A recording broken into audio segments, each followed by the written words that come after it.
Okay, so I was supposed to go see Wakanda Forever today, but I woke up with a fever, sore throat, runny nose, and a lot of running to the bathroom. And I didn't even do a Brad tries today. So the doctor recommended me crackers, soup, and a feel-good Christmas movie. Ah, perfect. Krampus the Return. That'll do. It's new and it's on Tubi. But you still gotta make sure you know which one you're choosing, and if it's a sequel to any of these, I don't know, maybe, doubt it, doesn't really matter. Right away I could tell this was gonna have something to do with The Killing Tree and that Jack Frost movie I watched. It isn't from the same writer or director, but it is the same producer and has the same actor playing Krampus who played Jack Frost, and the plot is familiar. The Killing Tree was about a gathering in a country house where an evil Christmas tree shows up. Jack Frost was about a gathering in a country house where Jack Frost shows up, and this one is about a gathering in a country house where Krampus shows up. And like the other two, this one is also called something different on IMDb. It's got news articles printed on regular sheets of paper. I didn't mention that in the other two reviews because I didn't know it'd be an ongoing thing. And it opens with lore. Hailing from ancient Germanic folklore, the malevolent mythological Krampas. The bad news is, it doesn't have the cool drawings from Jack Frost. The good news, it's a lot shorter of a scene. This scene from Jack Frost went on for like 7 minutes. Although there is an incredibly long scene later where she reads us the exposition again in this same camera angle, and when it feels like she's done, I wanted to kill the character who said, "What else does it say?" Again, the movie is padded out with a lot of repetitive dialogue and shots like this.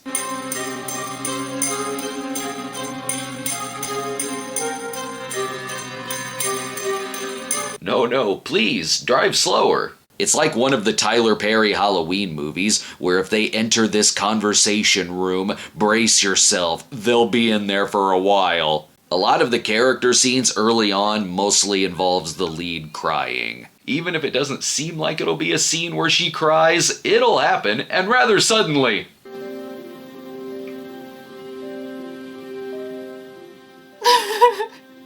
Although I wasn't expecting one link from another movie, one of the main characters is played by Dr. Beauty Queen from Hero Panty 2. That's kinda cool. Krampus here might as well be Jack Frost from the previous movie, in that all of his lines consist of one-liners and parts where you can barely understand what he's saying.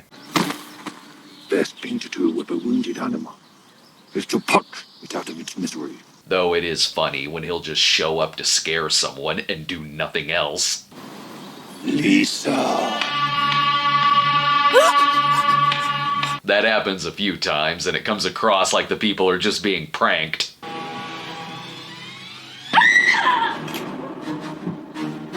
I'm pretty much repeating myself in this review, but they probably could have had something here if any of the death scenes were any good. But no, they're just off-screen to death, or it's a lot of cutting to black or fading to black with sound effects of someone getting stabbed playing over it. Oh, and this one also has someone being attacked with Christmas lights again. But does it lead to a riveting climax?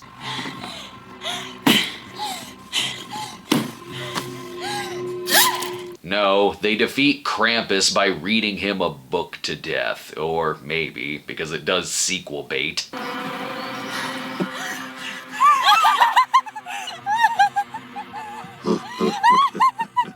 Is that sequel baiting, or is it just another hilarious prank where someone put on monster gloves and a mask? Krampus the Return is maybe the most character-based of the three, in that Krampus really isn't in it that much. They have to add extra scenes like this part, where he kills a hooker and her John, and that's an odd tangent that goes on for a bit.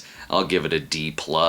Is it better than Jack Frost or The Killing Tree? Probably not. The Killing Tree at least had some funny monster moments, but I'm just numb to these movies now, probably due to the medication. But if you're looking for some new snob material, head on over to our Patreon at patreon.com/thecinemasnob, where you can currently see the first 3 parts of our upcoming supersized episode on 1960 in film. The full episode is coming soon, but already there's 90 minutes worth of snob material over on Patreon. Hope to see you there.